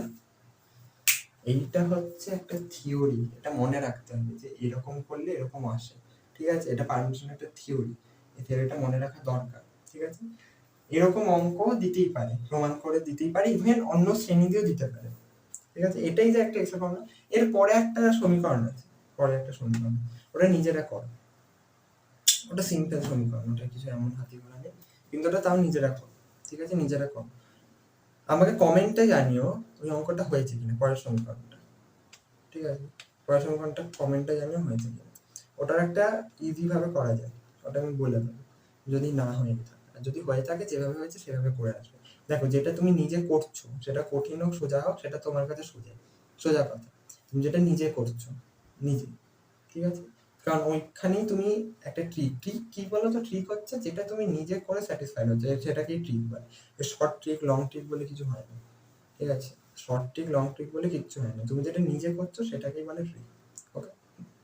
একদম নিজে ভেবে ভেবে ভেবে অনেক দিন ধরে ভাবলে, প্রথমে হলো না, পড়ে পড়ে করলে সেটা ট্রিক, ঠিক আছে। আমি কিভাবে করি সেটা আমি দেখাবো, তোমরা আগে জানাও যে তোমাদের হলো কিনা, ঠিক আছে। এইটা গেল হচ্ছে এইটা। এরপর 5 মার্কসে সেরকম আর অঙ্ক নেই, মানে মানে কি বলবো, যে অঙ্কগুলো আছে সব সেম থিওরি, একটাই খালি অঙ্ক আছে যেটা চিঠির অঙ্ক, লেটার প্রবলেম শেখায়নি, লেটার প্রবলেম, ঠিক আছে, এই একটাই লেটার প্রবলেম এক্সট্রা থাকে, বাকি সবগুলোই শিখিয়ে দিয়েছি নাম্বার প্রবলেম। তাহলে কি কি শিখলাম আমরা, প্রথম থেকে আমরা ফর্মুলা শিখলাম, ঠিক আছে, আজকে পারমিশন শেষ হয়ে যাবে, কংগ্রাচুলেশন, আমরা একটা চ্যাপ্টারের হাফ শেষ করে ফেলেছি, ঠিক আছে।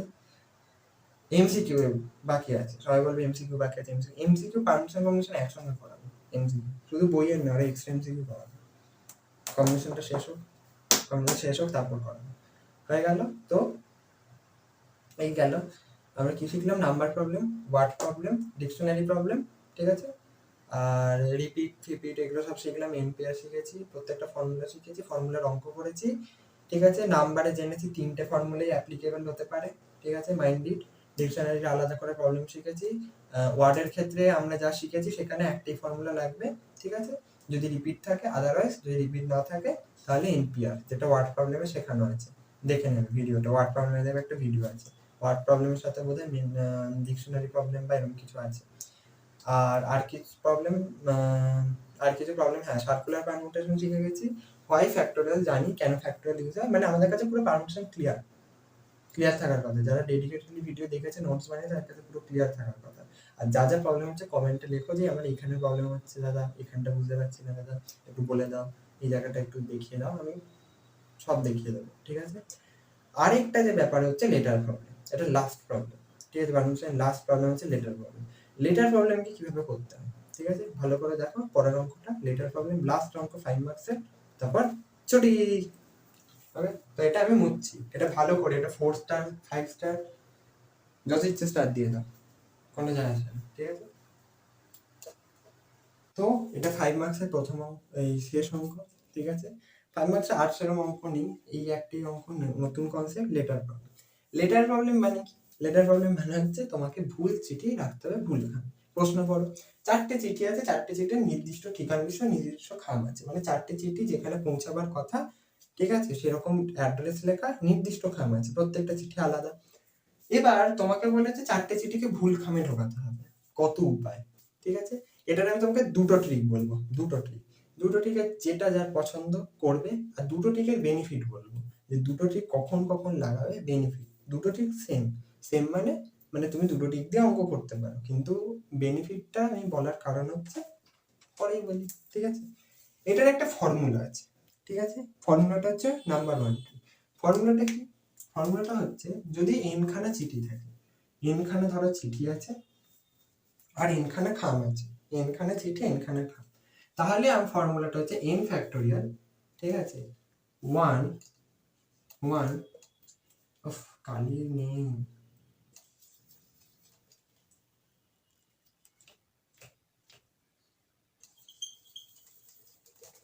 n ফ্যাক্টোরিয়াল 1, ঠিক আছে, minus 1/2 plus 1/1 factorial plus 1/2 factorial minus 1/3 factorial, মানে প্রথমটা plus plus 1 minus plus minus plus dot dot dot dot dot এখানটা plus minus 1 to the power n, তারপরে 1/n ফ্যাক্টোরিয়াল, ঠিক আছে।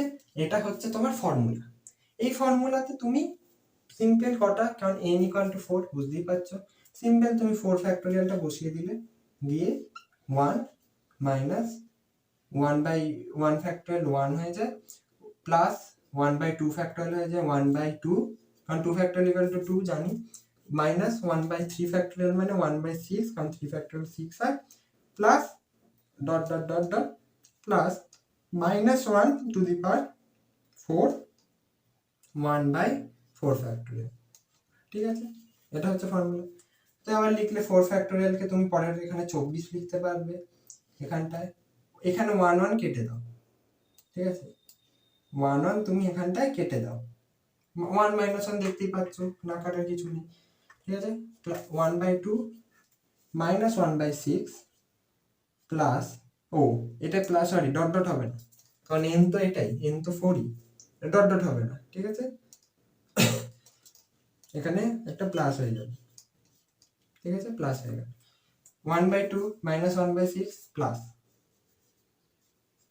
ঠিক আছে, প্লাস কি হচ্ছে মাইনাস 1 এর টু দি পাওয়ারে যদি জোড় সংখ্যা থাকে তাহলে সেটা হয়ে যাচ্ছে প্লাস, ওই জন্য প্লাস লিখলাম 1/24, ঠিক আছে।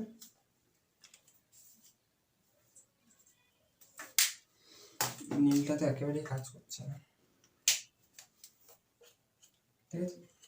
এবার 24 হবে এলসিএম, আর বাইরে একটা 24 আছে গুণ, রাইট। তো 24 এলসিএম হলে ওপরে কি যাচ্ছে 12 মাইনাস 4 প্লাস 1, রাইট, 24 24 কাটবে, তাহলে এই রেটে যাবে উত্তর 9, এটাই হচ্ছে তোমার অ্যান্সার। তুমি দেখবে এটাই তোমার অ্যান্সার, ঠিক আছে। এবার এটা ছাড়াও আরেকটা আমি ট্রিক বলবো, যে ট্রিকটা মানে তুমি করতে পারো, অসুবিধা নেই, ছক, সেটাকে বলে ছক, ঠিক আছে। আশা করি টুকে নিয়েছো, টুকে না, ওই ট্রিকটা আমার পার্সোনালি ফেভারিট ট্রিক, ঠিক আছে। আমি ফর্মুলা আমি যখন প্রথম ফর্মুলা করেছিলাম তোমাদের, তখন আমি বলেছিলাম যে ওই ফর্মুলাগুলো ছাড়া আর কিছু মনে রাখার দরকার নেই। কেন বলেছিলাম? কারণ এই লেটার প্রবলেমে একটা আলাদাই ফর্মুলা আছে, এই ফর্মুলাটা তোমার মনে না রেখেও তুমি অঙ্ক করতে পারবে, তার জন্য আমি বলেছিলাম যে তোমার আলাদা করে মনে রাখার জিনিসটা দরকার নেই, ঠিক আছে। কি সেই ট্রিক দেখলাম, আমি কি করব, 4টে আলাদা আলাদা খাম আর তার কারেসপন্ডিং চিঠি ধরবো। কি ধরবো? ধরি পি কিউ আর এস 4টে খামে 4টি চিঠি, যথাক্রমে পি ড্যাশ কিউ ড্যাশ আর ড্যাশ আর এস ড্যাশ চিঠি আছে, ঠিক আছে। ভালো করে পি কিউ আর এস, ঠিক আছে। তাতে 4টে কি বলেছে, 4টে চিঠি 4টে নির্দিষ্ট ঠিকানা বিশিষ্ট খামে আছে, তাহলে পি তে পি ড্যাশ আছে, কিউ তে কিউ ড্যাশ আছে, আর এ আর ড্যাশ আছে, এসে এস ড্যাশ আছে, ঠিক আছে, আছে, ঠিক আছে। এবার আমি ছক করেছি, ছকে তোমার প্রথম যে করণীয় কাজটি হবে সেটা কি, তুমি পি তে 3টি ভুল চিঠি রেখে দাও, কিউ ড্যাশ আর ড্যাশ এস ড্যাশ 3টে ভুল চিঠি তুমি রেখে দিলে, ঠিক আছে। এরপর তোমার যে খামটায় তুমি রাখবে, তুমি পি তে না রেখে এসেও রাখতে পারতে, অসুবিধা নেই। এসে তে রাখলে কি রাখতে, পি আর কিউ বা পি কিউ আর। এসে রাখলে, কিউতে রাখলে কি রাখতে, পি আর এস। মোট কথা প্রথমে তোমাকে 3টে চিঠি রাখতে হবে কোন একটা খামে, ভুল চিঠি। আগে ছকটা কিভাবে বানাবে দেখো, এরকম করে বানালে, বানাবার পর যে খামটায় রাখছো সেই খামের কারেসপন্ডিং চিঠিটাকে পরেরটা মানে পরপর তোমাকে 3টে ঘরে চালাতে হবে। তো কিউতে প্রথমে চালাই পি ড্যাশ পি ড্যাশ। এবার লেখাটা কিভাবে লিখবে শোনো। যখন মানে যে লেখাটা লিখবে তোমাকে ছকটা করতে গেলে একটুখানি, ছকটা যদি ইন্টারেস্টিং, এই ছকটা করার সময় একটুখানি তোমার কিছু জিনিস মাথায় রাখতে হবে। যখন লেখাটা লিখবে, যে লাইনটা আমি বলবো সেটা চেষ্টা করবে এক লাইনে লেখার, এক লাইনে। তুমি যে খাতায় লিখছো এক লাইনে লেখা, কি ছকটা বানিয়ে ফেলেছো, বানিয়ে ফেলার পর তুমি লিখছো, যখন কিউ ড্যাশ চিঠিটি পি খামে আর পি ড্যাশ চিঠিটি কিউ খামে থাকে, তখন বাকি দুটি চিঠি দুটি খামে কত ফ্যাক্টরিয়াল রূপে বিন্যস্ত হতে পারে, এবার ওটা লিখবে। কিভাবে লিখবে দেখো, পি ড্যাশ বসে গেছে, কিউ ড্যাশ বসে, আর ড্যাশ বাকি আর এস ড্যাশ বাকি। তাহলে এসে নিশ্চয়ই এস ড্যাশ বসবে না, তাহলে এস ড্যাশ বসবে এখানে, আর এখানে বসবে আর ড্যাশ। সুদোকুর মতো, সুদোকুর মতো আমি দেখবে সুদোকু এরকম করে, যারা সুদোকু খেলতে জানো তারা এরকম করে সুদোকুতে এরকম বসায় ছকে, ঠিক আছে। তাহলে এটা কত হয়ে গেল, একটা ভাবেই হতে পারে। কোনটা একটা ভাবে হতে পারে, কোনটা একটা ভাবে হতে পারে, যখন কিউ পি খামে আছে কিউ ড্যাশ আর কিউ খামে আছে পি ড্যাশ চিঠি, তখন বাকি দুটি চিঠি বাকি দুটি খামে, আর লিখতে হবে না যে কি খামে, বাকি দুটি চিঠি বাকি দুটি খামে ওয়ান ফ্যাক্টরিয়াল রূপে বিন্যস্ত হতে পারে। এই পুরো লাইনটা একটা একটা জায়গায়, ঠিক আছে। কেন লিখবে একটা জায়গায় আমি বোঝাচ্ছি, কারণ তোমার সুবিধার জন্য লিখবে। ছকটা আগে এরকম কেটে নিলে, আগে প্রথমে লিখলে ধরি কিভাবে অঙ্কটা যখন ছক করে করবে, ছকের একটা বেনিফিট আছে, ফর্মুলা একটা বেনিফিট আছে বললাম, সেটা আমি বলছি। তার আগে যদি ছক করে করো, তাহলে প্রথমেই লিখবে, ধরি পি কিউ আর এস 4টে খাম আছে, 4টে খামে যথাক্রমে পি ড্যাশ কিউ ড্যাশ আর ড্যাশ আর এস ড্যাশ চিঠি আছে, বলে এরকম তুমি ছকটা কাটছো, ছকটা কাটছো, ওপরে পি কিউ আর এস লিখছো, এরকম এরকম করে করছো, ঠিক আছে। এটা প্রথম ছক, দুটো ছক হবে। প্রথম ছকে তুমি এটা করলে, করার পর পরেরটা কি লিখছো, যখন পি খামে আর ড্যাশ চিঠি কিউ খামে পি ড্যাশ চিঠি, তখন বাকি দুটি চিঠি কত ভাবে ফ্যাক্টরিয়াল, এক। কিভাবে দেখো, আর আর পি আছে, তাহলে কিউ আর এস নেই। এবার কিউ আর এস নেই, ভালো করে, কিউ দুটো জায়গায় বসতে পারে কিন্তু এস কোথায়, একটা জায়গায় বসতে পারে। তাহলে এমন ভাবে করতে হবে যাতে এস এর অসুবিধা নয়, কিউ এর অসুবিধা নয়।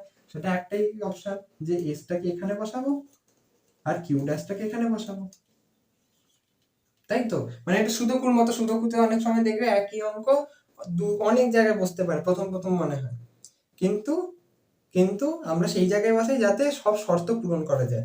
এখানেও কিউটাকে সেখানেই বসাতে হবে যেখানে সব শর্ত পূরণ করতে হবে। তাহলে এটাকে তুমি ছক মেথড না বলে সুদোকু মেথডও বলতে পারো, সুদোকু মেথড। এটা হচ্ছে সুদোকু মেথড। ওকে, হয়ে গেল। এরপর তোমাকে এস ড্যাশ আর পি ড্যাশ এই দুটো আছে, এই দুটো থাকাকালীন বাকি কোন দুটো বাকি রইল, আর আর কিউ। এবার আর আর কিউর মধ্যে কিউটা আবার দুটো জায়গায় বসতে পারে, দাঁড়াও এটা আগে লিখে নি, এটা এক ফ্যাক্টরিয়াল রূপে, ঠিক আছে। তারপরে কিভাবে পরের লেখাগুলো লিখবে বলছি। আর আর কিউ, আর আর কিউর মধ্যে কিউ দুটো জায়গায় বসতে পারে, কিন্তু আর তো এখানে বসলে চলবে না, আর কি এখানেই বসতে হবে, তাহলে কিউ বসবে এখানে, ঠিক আছে। এবার তুমি লিখবে, দেখো প্রথমে এটা লিখলে, যখন প্রথম থেকে যখন পি খামে কিউ ড্যাশ আর কিউ খামে পি ড্যাশ আছে, চিঠি আছে, তখন বাকি দুটি চিঠি বাকি দুটি খামে ওয়ান ফ্যাক্টরিয়াল রূপে বিন্যস্ত হতে পারে। এটা এক লাইনে লিখলে। পরের লাইনে লিখছো, যখন যখন এর উপর তলায় কমা কমা দিচ্ছ, ঠিক আছে, ডট ডট, মানে সিমিলার লাইন, শুধু প্রত্যেকটা যে ভাষা লিখেছে তার নিচে ডট ডট হবে, শুধু পি খামটা ডট ডট দিয়ে দেবে, পি খামে আর ড্যাশটা লিখবে, কি কি লিখবে, আর ড্যাশটা নতুন, পি ড্যাশটা নতুন, এই দুটো তো এক, মানে এই দুটো তুমি উল্লেখ করছো না। তাহলে পরের লাইনটা কি লিখবে, dot dot dot dot dot dot dot dot আর ড্যাশ।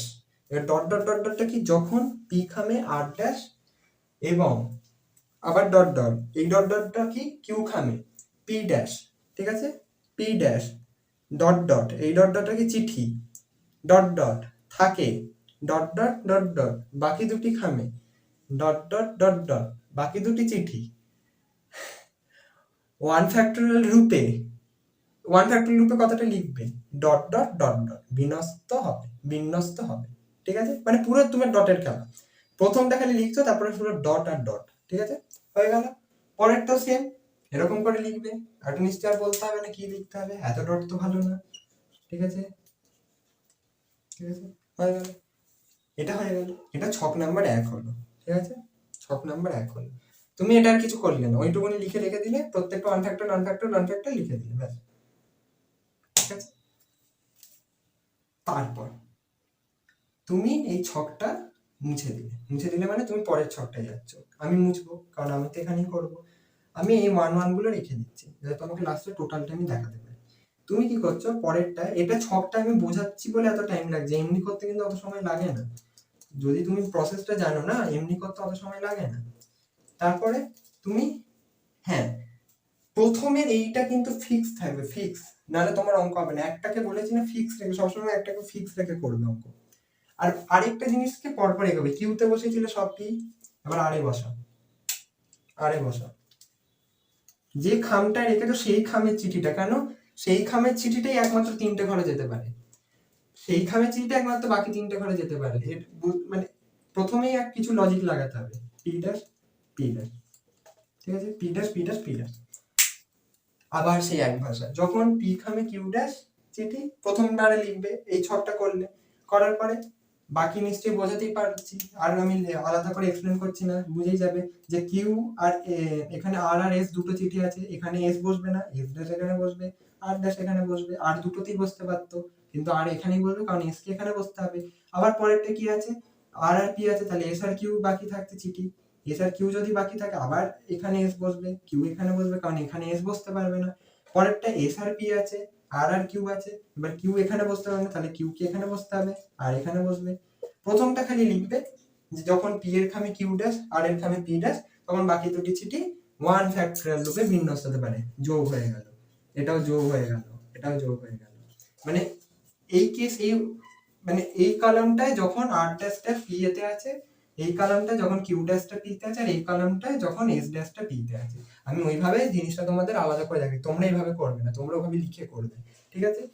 প্রথম লাইনটা লিখলে ওয়ান ফ্যাক্টর, তারপরের গুলো just dot dot dot dot আর যে জায়গায় লেখা লিখলে, ছকটা খালি বানাবে একটুখানি ঠান্ডা মাথায়, হয়ে গেল। আর লাস্ট একটা ছক হবে, কিন্তু এই ছকটা তোমাকে করতে হবে না, তুমি কি করবে, একইভাবে যখন, খালি মাথায় একটু করে নেবে, যখন পি ড্যাশ, এই পি তে কিউ ড্যাশ আর এস এ পি ড্যাশ, এইটা তো পরে আগের দুটো লাইন দেখে লিখে নিতে পারবে, আগের দুটো ছকে তো লিখেইছো, এটাই খালি কিউতে বসিয়েছো, আর এ বসেছে, এবার এসে বসাবে পি ড্যাশ, ঠিক আছে। তখন ওয়ান ফ্যাক্টরিয়াল রূপে প্রথম লাইনটা লিখলে ছক আর লিখতে হবে না, একইভাবে লিখে দেবে, ছক আর করতে হবে না, লিখে দিলে বাকি পরের দুটো লাইন ওরকম ডট ডট করে দিলে, করার পরে দেখবে এই ক্ষেত্রে 3টে কেস আসবে, এই ক্ষেত্রে 3টে কেস আসবে, এই ক্ষেত্রে 3টে কেস আসবে, 3 3 3, মোট কটা কেস এলো, 9টা না। দেখো ছক করে তুমি করতে পারো। এবার অনেকের মনে হতে পারে ছক লেখাটা বেশি, ঠিক আছে, কেন মনে হচ্ছে এটা, কারণ এটার একটা ফর্মুলা আছে, কারেসপন্ডিং ফর্মুলা দিয়ে 4 লাইনে হচ্ছে, ছক দিয়ে হচ্ছে অনেক পুরো বড় করে। কিন্তু পারমুটেশনে বাকি অঙ্কগুলো যদি লেখা দেখে থাকো উদাহরণে এতদিনে, বা আমিও যখন বলেছি, লেখা কিন্তু অনেক বড় হয়। কিছু কিছু অঙ্কের ক্ষেত্রে, বিশেষ করে অনেক নাম্বারের ক্ষেত্রে, যখন বলে এর থেকে এর মধ্যবর্তী, যখন যে ক্ষেত্রে আবার 0 দিয়ে দেয়, সেইগুলোর লেখা অনেকটাই বড় হয়, ঠিক আছে। তো ওইগুলোর কম্প্যারিজনে কিন্তু লেখা ছোট, আবার এই অঙ্কটার কম্প্যারিজনে দুটো ট্রিকের মধ্যে এটার লেখা বড়। তো তোমরা এটাই ফর্মুলা লাগাতে পারো। এবার বেনিফিট গুলো বলেছিলাম, শোনো কি বেনিফিট হচ্ছে, প্রথম যে ফর্মুলার বেনিফিটটা, সেটা হচ্ছে যদি 4-এর বেশি চিঠি দেয়, ধরো 5টা 6টা কি 7টা, 5টা অব্দি তুমি ছক দিয়ে করতে পারবে, সেরকম তোমাকে 3টে চিঠি ফিক্স হবে, তোমাকে মোট কথা 2টো জায়গা ফাঁকা রাখতে হবে, 2টো জায়গা, বাকি 3টে তোমাকে ফিক্স করতে হবে, ঠিক আছে। এবার 5টার মধ্যে 5টা দিলে তুমি পারবে, 5টাতে হয়ে গেল, কিন্তু 6 7 8 এরকম যদি চিঠি দেয় না, যদি দেয় তখন ফর্মুলা কাজে লাগাবে, ঠিক আছে। বা যখন কম্পিটিটিভ এক্সাম, তখন ছক করে করতে পারবে, তখন ফর্মুলা কাজে লাগাবে, রাইট। তো ফর্মুলার এই দুটো বেনিফিট হয়ে গেল, দুটো বেনিফিট। এটার কি বেনিফিট? এটার বেনিফিট হচ্ছে এই ধরনের অঙ্ক ধরো তোমায় 4 নম্বরে দিয়েছে, 4 নম্বরে দিয়েছে। আর 4 নম্বরে তুমি জাস্ট 4টে লাইন করে চলে এলে। তোমাকে হিসাব অনুসারে ফুল মার্কস দেওয়ার কথা। যদি সেরকম স্যার হন, তুমি ফর্মুলা দিয়ে করো, এ দিয়ে করো, কিছু যায় আসে না, ফুল মার্কস তোমার দেওয়ার কথা।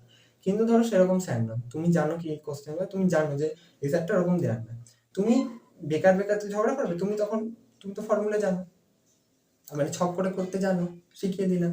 এবার তুমি তখন ছক করে করবে, হিসাব করে দেখো, খুব একটা বেশি লেখা না, খুব একটা, তোমার হাতে যখন সময় থাকবে তুমি করবে। আরেকটা কি এটার বেনিফিট এটার আরেকটা হচ্ছে যে ফর্মুলা তুমি জাস্ট ভ্যালু পুট করছো, ভুল আসার চান্সও থাকতে পারে, তোমার ক্যালকুলেটর। ছক করে করলে তুমি পুরো জিনিসটা শিওর হয়ে বেরোবে পরীক্ষার হল থেকে যে তুমি ঠিক করে বেরিয়েছো, রাইট? তাহলে দুটোরই আলাদা আলাদা বেনিফিট আছে, রাইট? দুটোর যখন আলাদা আলাদা বেনিফিট আছে তখন তুমি দুটোকেই মনে রাখবে। তোমার পরীক্ষার হলে যেটা সুবিধা সেটাই করবে, কোনো অসুবিধা নেই, একটু পরিস্থিতিটা বুঝে। সেটা তো আমি জানি না, কারণ আমার স্কুলে এরকম টিচার ছিল যে তার পদ্ধতি মতো না করলে সে কেটে যেত, সিরিয়াসলি বলছি। মানে আমার স্কুলে ছিল, খুব জ্বালিয়েছেন, চলেও গেছিলেন পরে, কিন্তু খুব জ্বালিয়েছেন, ঠিক আছে? এরকম কিছু কিছু থাকে, তোমরা জানো, এক্সপিরিয়েন্স করেছো, ঠিক আছে? তো এইটা হলো, আজকে হয়ে গেল পারমুটেশন শেষ, পুরো শেষ, ঠিক আছে? এমসিকিউ রইলো বাকি, এমসিকিউ হবে পারমুটেশন কম্বিনেশন একসাথে।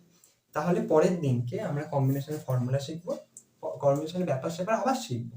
আমি প্রথম দিন বলেছি আবার শিখবো ফর্মুলার অঙ্কগুলো, ফর্মুলার নিজেদের মধ্যে যে অঙ্ক সেগুলো শিখবো, ঠিক আছে? এই দুটো 3টে জিনিস শিখবো। তারপরের দিন ওই প্রত্যেকটা প্রবলেম যেটা পারমুটেশন যেমন করছিলাম ওরকম করে করবো, আর পুরো ব্যাপারটা করবো সলভ। বাকি যে ভিডিওগুলো আছে সেগুলো দয়া করে দেখো, কারণ প্রত্যেকটা জায়গায় আমি আলাদা করে কনসেপ্ট তুলে বুঝিয়েছি যাতে তোমাদের সুবিধা হয়, রাইট? তোমাদের সুবিধা হয়, মানে আমি বই ধরে ধরে প্রথম থেকে অনুশীলনী করে করিনি, নাম্বার প্রবলেম এই তাই এগুলো। আমরা অনেকগুলো প্রবলেম শিখেছি, নাম্বার প্রবলেমে কি কি লাগে, ফর্মুলা সব, ঠিক আছে? প্রত্যেকটা ভিডিও আলাদা আলাদা কনসেপ্ট নিয়ে বানাচ্ছে। সিমিলারিটি খুব কম পাবে প্রতি দুটো ভিডিওতে আমি এক কথা বলছি, সিমিলার কথা বলছি, খুব কম পাবে।